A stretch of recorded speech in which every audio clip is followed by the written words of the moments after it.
बात याद रखिए सभी लोग कि जब भी सर्वद्रव्यों की बात आए तब वहां पर दोनों अपेक्षाएं समझना है सुमन जी।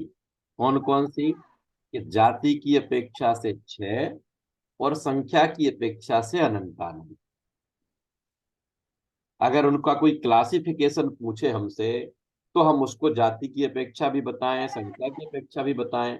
अन्यथा यहाँ सर्वद्रव्य कह दिया तो समझ लेना कि संपूर्ण विश्व की बात चल रही है, क्योंकि संपूर्ण विश्व में छह द्रव्यों के अलावा तो कुछ है नहीं। ख्याल में आता? तो यहाँ इस अंतिम बिंदु में जो षट कारकों की चर्चा करने के बाद एक पॉइंट दिया है, जिस उद्देश्य से हम षट कारकों की बात समझ रहे हैं, है ना? तो क्या लिखा कि सर्वद्रव्यों की प्रत्येक पर्याय, ना प्रत्येक द्रव्य की प्रत्येक पर्याय, चाहे वो जीव द्रव्य की कोई प्रति समय की होने वाली पर्याय हो, और चाहे वह पुद्गल की, धर्म अधर्म आकाश काल की किसी भी द्रव्य की कोई भी पर्याय क्यों ना हो, सभी द्रव्यों की प्रत्येक पर्याय में ये छह कारक एक साथ वर्तते हैं। जैसे ही जीव की जो अगली पर्याय हुई, तो उस अगली पर्याय के ये छहों कारक उसी द्रव्य में है। वह द्रव्य ही उस रूप परिणमित हुआ, इसलिए वह कर्ता हो गया, है ना? जिस रूप परिणमित हो गया वो कर्म हो गया। उसी द्रव्य में से वो पर्याय हुई है, इसलिए वही करण हो गया, है ना? उस द्रव्य के लिए ही वो पर्याय हुई है, इसलिए वही संप्रदान हो गया। उस द्रव्य में से ही हुई है, इसलिए वह अपादान हो गया। और उसी द्रव्य पर हुई है, द्रव्य में हुई है, इसलिए अधिकरण हो गया, है ना? इस तरीके से प्रत्येक द्रव्य की प्रत्येक पर्याय में ये छयों कारक एक साथ वर्तते हैं। इसलिए आत्मा और पुद्गल शुद्ध या अशुद्ध दशा में छह कारक रूप स्वयं ही परिणमन करते हैं। इसका मतलब क्या हुआ कि चाहे आत्मा हो चाहे पुद्गल हो, इन दो द्रव्यों में ही शुद्ध और अशुद्ध परिणमन होता है। अन्य चार द्रव्यों में तो शुद्ध परिणमन ही होता है। धर्म अधर्म आकाश काल में तो शुद्ध परिणमन ही होता है, इसलिए यहां उनको नहीं लिया, है ना? यद्यपि उनके परिणमन में भी उनके सटकारक हैं, लेकिन यहाँ शुद्ध शुद्ध विशेषण था ना, इसलिए यहाँ जीव और पुद्गल की बात की कि इनमें जो छह कारक रूप स्वयं ही परिणमन करते हैं, अन्य कारकों कारणों की अपेक्षा, माने किसी भी द्रव्य को उसमें होने वाली प्रति समय की पर्याय के लिए किसी अन्य के सहयोग की अपेक्षा नहीं है, किसी अन्य की पराधीनता नहीं है। उसमें होने वाला परिणमन स्वतंत्र है, स्वयं ने, स्वयं को, स्वयं के द्वारा, स्वयं के लिए, स्वयं में से, स्वयं पर। ठीक है? इस तरीके से कारक लगेंगे। देखो जरा कारक लगाने को याद किस तरीके से लगाओगे? मैंने कर्ता कारक, मुझको कर्म कारक, मेरे द्वारा करण कारक, मेरे लिए संप्रदान कारक, मुझ में से अपादान कारक, मुझ में या मुझ पर अधिकरण कारक। ख्याल में आ गया? किसी भी द्रव्य की किसी भी अवस्था पर, पर्याय पर, कार्य पर आप ये छठों कारक लागू कर सकते हैं, और ये प्रति समय के परिणमन में उसके स्वतंत्र छह कारक होते हैं, उसे अन्य किसी की आवश्यकता नहीं है। देखो, जैसे मैं अभी आपको कहूं कि मैं मेरे क्रोध कसाय का उदय आया, ठीक है? तो क्रोध कसाय के उदय से आत्मा में क्रोध के भाव हुए, ठीक है? समझ में आता कि नहीं? क्रोध कर्म का उदय, जो हमने पहले कर्म बांधा था, उसके उदय में मुझे क्रोध का जो भाव हुआ। अब यहां दो चीजें हैं, कर्म का उदय और क्रोध का भाव। ठीक है रुचि जी? कर्म का उदय और क्रोध का भाव। तो ये बताने इस सटकारक के द्वारा ये बताना चाह रहे हैं कि कर्म के उदय रूप जो परिणमन हुआ है वो पुद्गल में हुआ है। उस पुद्गल के सटकारक उसी पुद्गल में है, और मेरे में जो क्रोध का भाव हुआ है वो मेरे में हुआ है, उसके सटकारक मुझ में ही है। इसका मतलब क्या? कर्म के उदय ने मुझे क्रोध कराया, ऐसा नहीं है।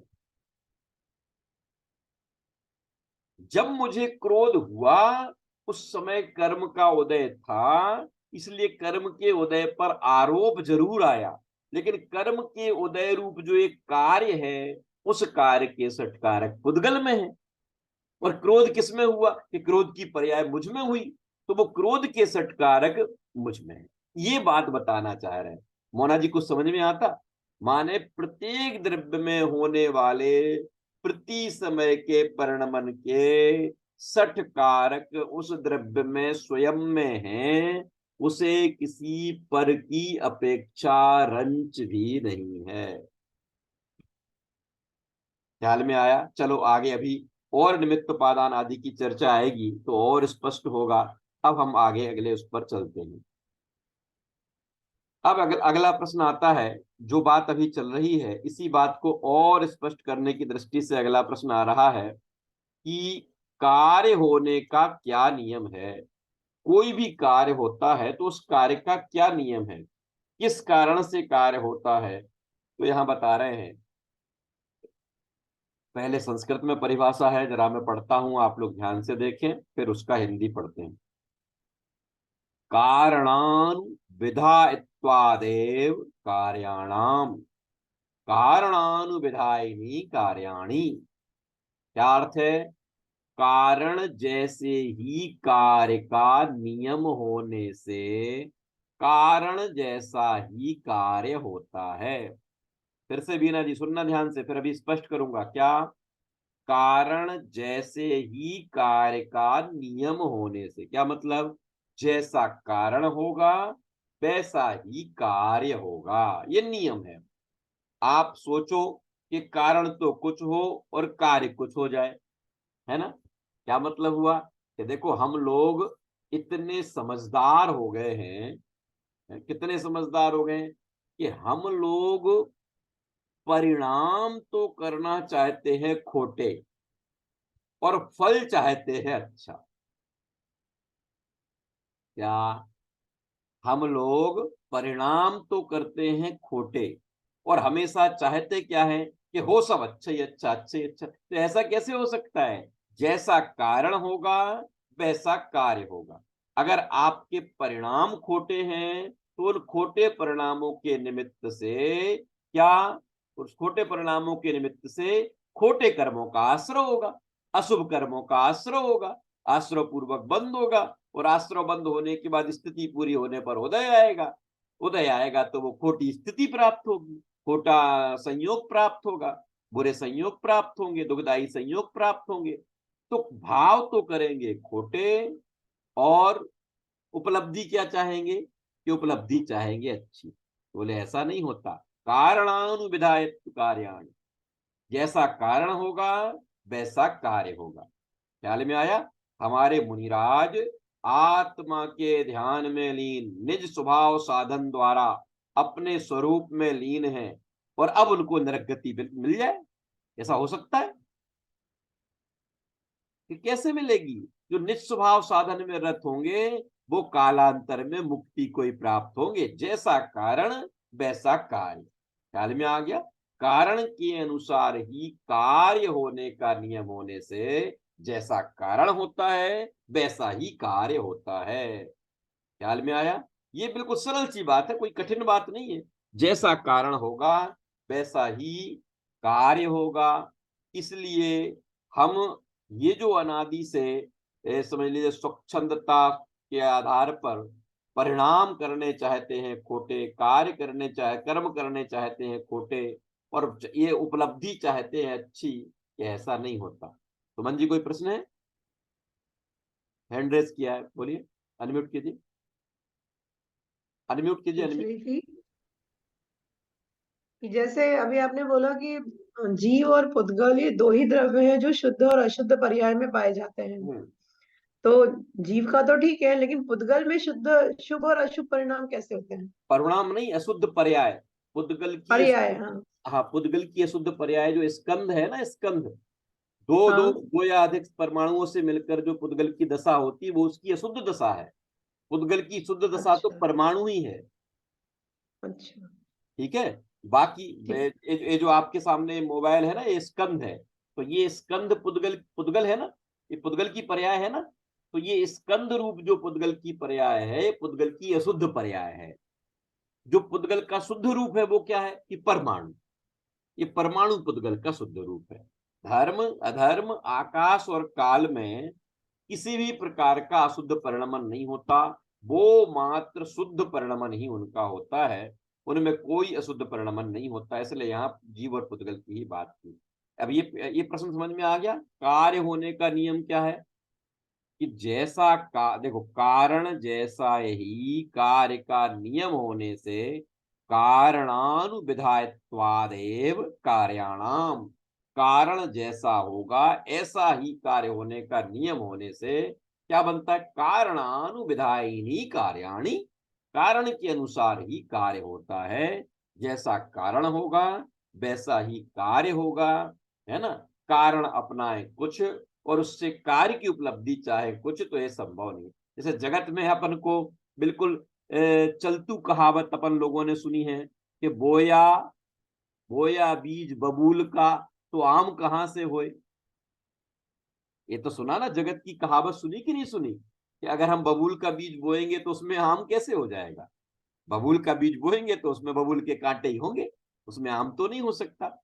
आम के बीज बोएंगे तो आम होगा, क्यों कि जैसा कारण होगा वैसा ही कार्य, जैसा बीज होता है वैसा फल होता है। जैसे बीज के अनुसार फल होने का नियम है, वैसे ही जैसा कारण होगा वैसा ही कार्य होता है ना। इधर कोई बाहर में समझ लीजिए खोटे कार्य करता है, खोटे परिणाम करता है और सदगति चाहे, तो ऐसा नहीं हो सकता है।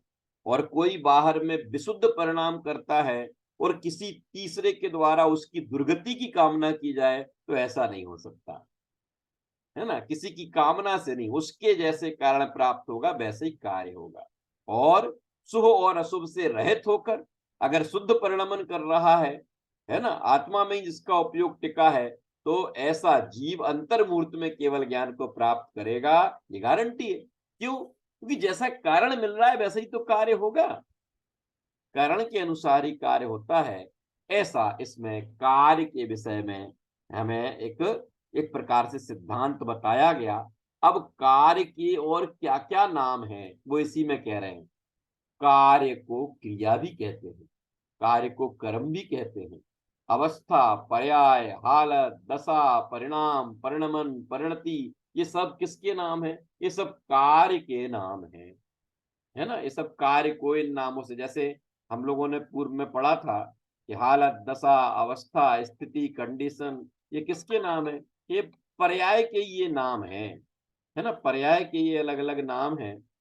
एक मिनट जरा होल्ड कीजिए।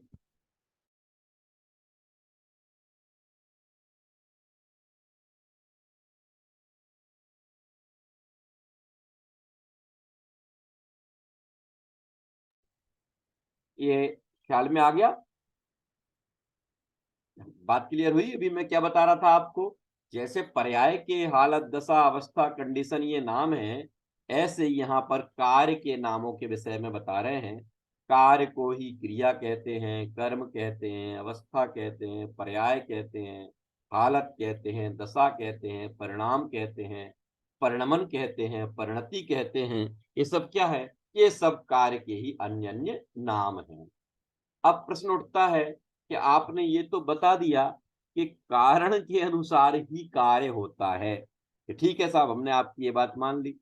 पर अब आप हमें ये बताओ कि कारण कौन से होते, कितने प्रकार के हो सकते हैं। तो अब जवाब आएगा कि किसी भी कार्य के होने के दो कारणों का उल्लेख क्या आता है, एक उपादान कारण होता है और एक निमित्त कारण होता है। ठीक है रुचि जी। कारण के कितने भेद हैं कि कारण दो प्रकार का, आयाती कारण कितने प्रकार के बेटा, कारण दो प्रकार के, एक निमित्त कारण और एक उपादान कारण, अथवा उपादान निमित्त, निमित्त उपादान, किसी भी एंगल से बात करो। तो ये कारण बताए गए हैं। जरा देखो मैं इसमें से पढ़ता हूं, फिर उपादान क्या होता है, निमित्त क्या होता है, ये चर्चा अपनी आगे होगी। कारण के कितने भेद हैं, तो कहा कारण के दो भेद हैं, एक उपादान और एक निमित्त। उपादान के अन्य नाम कौन कौन से हैं कि उपादान को निज शक्ति अथवा निश्चय और निमित्त को परयोग अथवा व्यवहार भी कहते हैं। क्या मतलब हुआ रुचि जी? उपादान के अन्य नाम क्या है? निज शक्ति। उसको निज शक्ति कहो उपादान कहो एक ही बात है, ख्याल में आ गया। और उपादान कारण को ही किसी भी कार्य का निश्चय कारण कहा जाता है, ख्याल में आया। उपादान कारण को निश्चय कारण भी कहते हैं, निज शक्ति भी कहते हैं और उसी को उपादान भी कहते हैं, ख्याल में आ गया। और निमित्त कारण को कि निमित्त को प्रयोग भी कहते हैं और व्यवहार भी कहते हैं। निमित्त को क्या कहते हैं? प्रयोग भी कहते हैं और व्यवहार भी कहते हैं। इस तरीके से किसी भी कार्य के होने में दो कारण होते हैं, उन्हीं कारणों के अलग अलग नाम बताए। निमित्त कारण, उपादान कारण, ठीक है। फिर निमित्त के अलग दो नाम कर दिए कि निमित्त को प्रभाव भी कह देते हैं, है ना, पर भी परनियोग भी कह देते हैं और साथ में क्या कह देते हैं? व्यवहार कारण भी कह देते हैं। उपादान को निज शक्ति भी कहते हैं। निज शक्ति का मतलब क्या? जीव की शक्ति नहीं, प्रत्येक द्रव्य में होने वाले किसी भी कार्य की उस द्रव्य की स्वयं की शक्ति को निज शक्ति कहते हैं। जैसे पुद्गल में होने वाले कार्य का उपादान कारण पुद्गल है, उसको उसकी निज शक्ति भी कह सकते हैं, उसको उसका यथार्थ कारण भी कह सकते हैं, उसको उसका वास्तविक कारण भी कह सकते हैं, उसको उसका निश्चय कारण भी कह सकते हैं, ख्याल में आया। और उस द्रव्य में होने वाले परिणमन का जो यथार्थ कारण नहीं है, प्रयोग है ना, व्यवहार कारण है अथवा उपचार कारण जो है, उसको क्या कहते हैं? उसको निमित्त कहते हैं, ठीक है। अथवा इसको इस तरीके से समझ में नहीं आता है तो ऐसे समझ लो मोना जी, कैसे कि उपादान के अन्य नाम कौन कौन से महेंद्र जी भाई साहब? कि उपादान कारण के अन्य नाम है निश्चय कारण और निज शक्ति, और निमित्त कारण के अन्य नाम कौन कौन से हैं? कि प्रयोग और व्यवहार, ठीक है। इस तरीके से उसके अलग अलग नाम तो बता दिए अपन को। चलिए थोड़ा और आगे चलते हैं अपन लोग। अब यहाँ प्रश्न आया कि जो आपने कारण बताए थे उनमें से पहला कारण उपादान था, तो उपादान किसे कहते हैं? तो यहाँ कह रहे हैं उपादान कारण को तीन प्रकार से समझ सकते हैं। उपादान को समझने के लिए यहाँ तीन विवक्षाएं दी जा रही हैं। देखिए पहली विवक्षा क्या है? जो द्रव्य स्वयं कार्य रूप परिणमित हो उसे उपादान कारण कहते हैं। किसी भी कार्य में आप लगाना, है ना, जो द्रव्य उस रूप स्वयं परिणमन करता है वही उसका उपादान कारण। जैसे कल मैंने आपको बताया था ना कारण की ओर से, वो रोटी वाला, कि रोटी का उपादान कारण कौन है? रोटी का उपादान कारण आटा है। क्यों? क्योंकि वो आटा ही रोटी रूप परिणमित होता है। जो उस कार्य रूप स्वयं परिणमित होता है वो उसका उपादान कारण कहलाता है। मेरे में सम्यक दर्शन हुआ, ठीक है सुमन जी, बीना जी, अपन लोगों को अभी मान लीजिए वस्तु के सही स्वरूप का निर्णय हो जाए, तो वस्तु के सही स्वरूप के निर्णय का नाम क्या है? सम्यक दर्शन है। उसी को तो सम्यक दर्शन कहते हैं। कोई सम्यक दर्शन अलग से थोड़ी लाना है, कहीं से बाजार में बिकता हो और 1 किलो खरीद के ले आए, है ना, है ना? अद्वैत सम्यक दर्शन कहीं से खरीद के जा सकते हैं कि नहीं? नहीं, जिनवाणी में वस्तु का जैसा स्वरूप कहा गया है उसके वैसे ही श्रद्धान का नाम, श्रद्धान माने वैसे ही विश्वास का नाम क्या है? उसका नाम सम्यक दर्शन है। तो जब मुझे ये सम्यक दर्शन हुआ, है ना, जब मुझे मेरा ये सम्यक विश्वास, सम्यक दर्शन मुझ में उत्पन्न हुआ, तो ये सम्यक दर्शन रूपी जो कार्य हुआ, है ना, इस कार्य में दोनों कारण लगाने हैं हमको। कौन कौन से? एक उपादान कारण भी लगाना है और एक निमित्त कारण भी लगाना है। तो सम्यक दर्शन रूपी परिणमन किसमें हुआ? मेरे जीव में हुआ। जीव में हुआ ना, जीव ही तो सम्यक दर्शन रूप परिणमन किया। तो जीव कौन हो जाएगा? जीव सम्यक दर्शन का उपादान कारण हो जाएगा। उसमें जिस जीव में सम्यक दर्शन हुआ उसमें जब कार्य हुआ तभी तो कारण की खोज करोगे, कार्य के बिना कारण कहां ढूंढोगे। सम्यक दर्शन रूपी कार्य जब मान लीजिए मुझ में सम्यक दर्शन रूपी कार्य हुआ, तो फिर प्रश्न आएगा कि जो इन्हें सम्यक दर्शन हुआ, ये सम्यक दर्शन का कार्य हुआ, इस सम्यक दर्शन के कारण बताइए, कौन कौन से कारण से हुआ। का उपादान कारण और निमित्त कारण। तो इस सम्यक दर्शन का उपादान कारण कौन है, कि इनका जीव। क्यों, कि इनका जीव स्वयं सम्यक दर्शन रूप परिणमित हुआ ना, तो वो उसका उपादान कारण। ख्याल में आती बात की नहीं। ये समझ लीजिए सोने का पिंड है, ये सोने के बिस्किट है, ये सोने के बिस्किट से ये हमने हार बनाया, तो ये सोने का बिस्किट जो हार रूप परिणमित हुआ, हार रूप जो कार्य हुआ, उस हार रूप कार्य का उपादान कारण कौन है, ये स्वयं सोना। क्यों, क्योंकि सोना ही तो उस रूप परिणमित हुआ है। अच्छा चलो, मेरा शरीर जो बालक से युवक हुआ, मेरा शरीर जो बालक से युवक हुआ, इस बालक से युवक होने का उपादान कारण कौन, ये मेरा शरीर, ये पुद्गल। क्यों, ये पुद्गल ही तो उस रूप परिणमित हुआ। ख्याल में आया। इस तरीके से आप छहों द्रव्यों पे लागू करना, छहों द्रव्यों में होने वाले प्रति समय के परिणमन का उपादान और निमित्त कारण आप जानोगे, तो यहाँ कहा कि जो स्वयं कार्य रूप परिणमित होता है वो कौन कहलाता है, वो उपादान कारण कहलाता है। ठीक है, अभी निमित्त की चर्चा बाद में आएगी, अभी उपादान की एक विवक्षा हो गई। मोना जी कौन सी विवक्षा हो गई, अर्पिता जी, सची जी, मोक्ष, अगर आप लोग वीडियो चालू करें तो करिए। एक विवक्षा कौन सी हो गई, कि जो स्वयं कार्य रूप परिणमित होता है उसको क्या कहते हैं, उसी को उपादान कारण कहते हैं। अब आगे देखिए जरा, दूसरी विवक्षा देखते हैं। दूसरी विवक्षा बता रहे हैं कि अनादि काल से द्रव्य में जो पर्याय का प्रवाह चला आ रहा है, जानते हो, प्रत्येक द्रव्य में ये पर्याय का प्रवाह, प्रवाह माने क्रम, प्रत्येक द्रव्य में प्रति समय पर्याय हो रही हैं, चाहे वो हमारे पकड़ में आए चाहे ना आए। ध्यान रखना।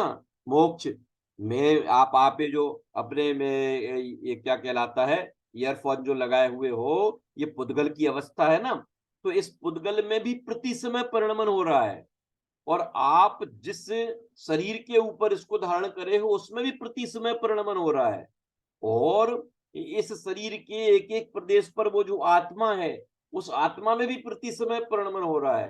तो ऐसे प्रत्येक द्रव्य में प्रति समय पर्यायों का जो प्रवाह है, पर्यायों का जो बहना है, पर्यायों का जो क्रम है ना, अकेले जीव की बात नहीं चलती है, प्रत्येक द्रव्य की।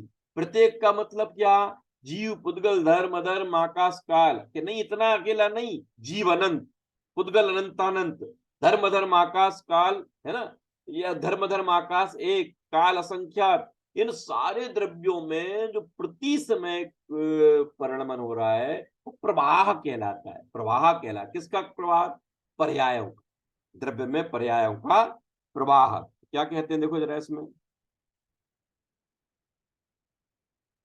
अनादिकाल से द्रव्य में जो पर्यायों का प्रवाह चला आ रहा है उसमें अनंतर पूर्व क्षणवर्ती पर्याय उपादान कारण है, और अनंतर उत्तर क्षणवर्ती पर्याय कार्य है।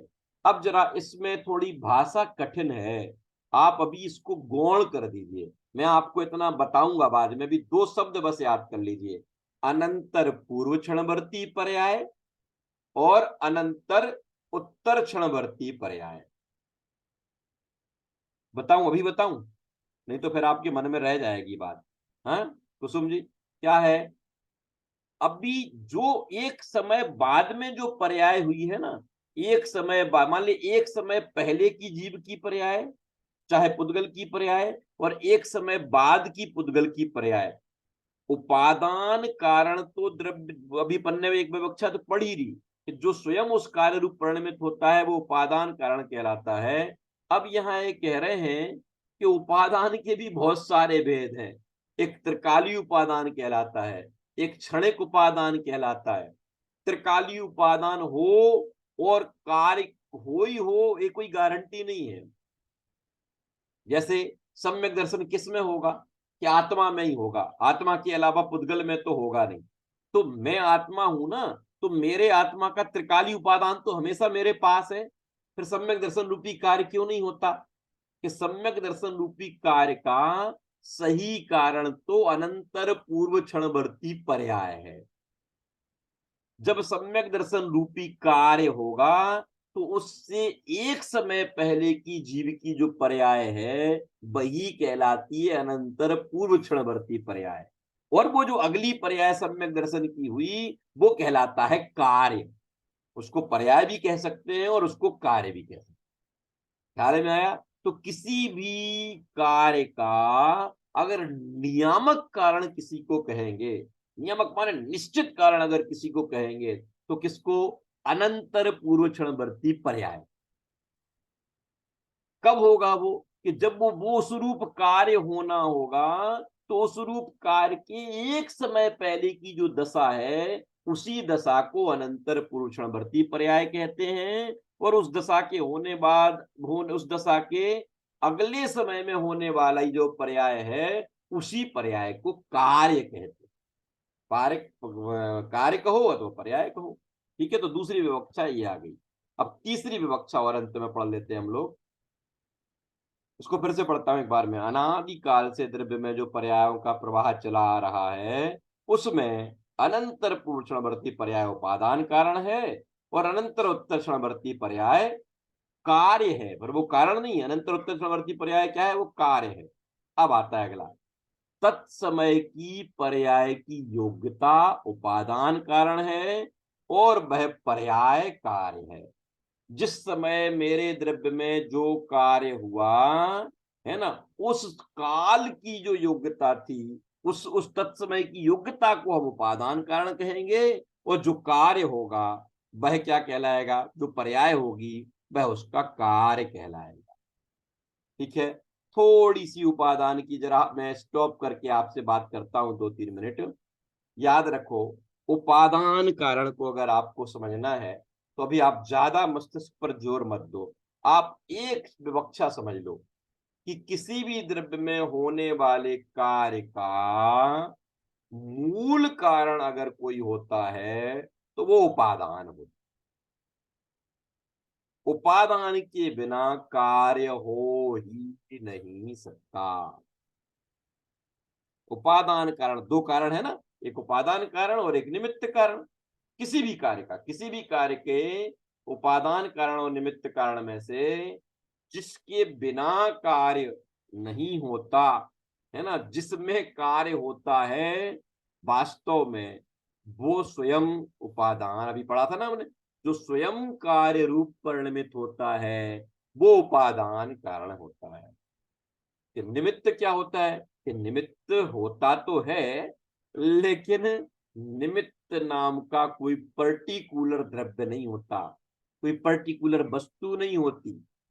जब किसी द्रव्य में उसके उपादान की योग्यता से अनंतर पूर्व क्षणवर्ती पर्याय का व्यय होने पर अनंतर उत्तर क्षणवर्ती पर्याय रूप जो कार्य होता है, तत्समय की योग्यता से जो कार्य होता है, उस कार्य के हो जाने पर उसके ए, करने का आरोप जिस पर आता है, जो कार्य तो नहीं करता लेकिन कार्य के होने पर जिसके ऊपर आरोप आता है वो निमित्त कारण कहलाता है। कार्य किसमें होता है? कि कार्य उपादान में होता है। कौन करता है? कि उपादान की योग्यता से होता है। ख्याल में आया? उपादान में होता है, उसकी स्वयं की योग्यता से होता है, लेकिन जब होता है तब कोई ना कोई निमित्त उपस्थित अवश्य होता है। क्यों? देखो, निमित्त के विषय में ऐसा आता है कि निमित्त कार्य करता नहीं और निमित्त के बिना कार्य होता नहीं। निमित्त कार्य करता नहीं और निमित्त के बिना कार्य होता नहीं। इसका मतलब क्या कि किसी भी कार्य का निश्चित कारण, यथार्थ कारण, परमार्थ कारण, है ना, अवश्यम भावी कारण अगर कोई है तो वो कौन है? उपादान। क्यों? क्योंकि जो स्वयं कार्य रूप परिणमित होता है वो उपादान कहलाता है। हयाती कुछ पूछ रही क्या बेटा? हयाती हैंड रेज कर रही है, हैंड रेज। अच्छा, ऐसे हैंड नहीं रेज नहीं कर रही है, दिख रहा है बस। हाँ, क्लियर हुआ क्या बेटा सभी को? मोक्ष, अद्वैत, हयाती, थोड़े बेटा आज कठिन विषय तो आया है ना? लेकिन याद रखो, अब कोई भी कार्य होता है, उस कार्य के जैन धर्म के अनुसार दो कारण बताए गए। कौन कौन से दो कारण? एक कहलाता है उपादान कारण और एक कहलाता है निमित्त कारण। ठीक है, तो संक्षेप में हम समझे उपादान क्या होता है, निमित्त क्या होता है। कि जो स्वयं कार्य रूप परिणमित होता है वह तो उपादान कहलाता है, और जो स्वयं तो कार्य रूप परिणमित नहीं होता, लेकिन जब कार्य होता है, जब कार्य होता है तो जिसके ऊपर आरोप आता है वो कौन कहलाता है? वो कहलाता है निमित्त। ठीक है, इसी उपादान के बहुत सारे भेद हैं। एक त्रिकाली उपादान भी कहलाता है, एक क्षणिक उपादान भी कहलाता है, एक अनंतर पूर्व क्षणवर्ती पर्याय, और जो कार्य हो जाता है वो अनंतर उत्तर क्षणवर्ती पर्याय कहलाने लगता है ना? फिर निमित्त को जब हम पढ़ेंगे, निमित्त की परिभाषा तो मैंने आपको ओरली बताई दी है। निमित्त के भेद जब आएंगे तो उन भेदों को भी हम जानेंगे, है ना? अंतरंग निमित्त होते हैं, बहिरंग निमित्त होते हैं, प्रेरक निमित्त होते हैं, है ना? इस तरीके से निमित्तों के भी कई भेद आएंगे। तो अब जो आगे वाला प्रकरण आने वाला है, ये जैसे हमने अनेकांत और स्यादवाद के सिद्धांत को पढ़ा था बिल्कुल बिगिनिंग में, ऐसे ही जैन धर्म का एक और सिद्धांत, निमित्त और उपादान क्या होता है, कैसा होता है, इसकी चर्चा हमारी कक्षा में चल रही है। तो इतनी बात आप लोग अच्छे से पढ़ें, तैयार करें, और अगर सबको अनुकूलता हो तो मैं मैसेज करके आप लोग कल स्वीकृति दे दें, तो हम कल भी क्लास लेंगे। ठीक है, अगर सबकी स्वीकृति रहेगी तो हम कल भी क्लास लेंगे, और फिर कल के बाद हम बात करेंगे कि अगर अनुकूलता हो